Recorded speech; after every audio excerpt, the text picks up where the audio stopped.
Another day, another bikes. Ito yung bago nating project. So ito ay hindi pumapasok yung transmission niya hanggang quinta, primera hanggang quinta. So ngayon para malaman natin, bubuksan na natin to para makita natin kung anong sira. Alright.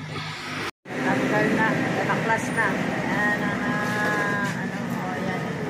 Sana yung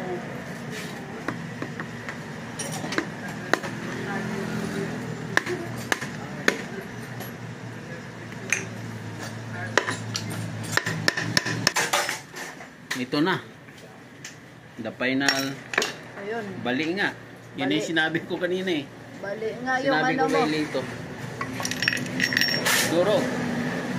Yan, bali. Kaya ayaw mag-ay, So, yan yung ano niya. Ito yung nabali oh. Main drive. Ay yung sa... yung ano. Yung minisis na.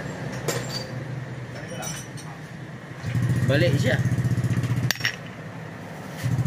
Yun lang. Yun yung sabi mo kanina, no? Pag, balik talaga, no? Oh, sinabi ko kay Lito yan.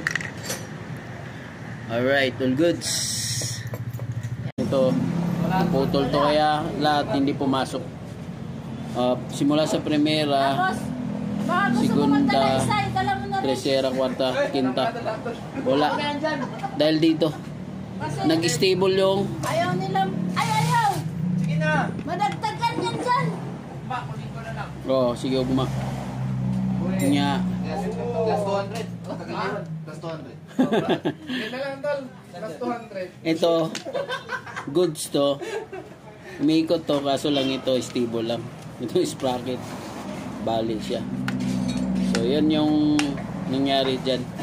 Kaya hindi pwedeng hulaan, hindi sabihin pwedeng ano. Pero ang ano ko, kanina ito talaga yung putol. Kasi inikot to kanina, naikot. So, all goods. Yan lang. Yan dito na lang.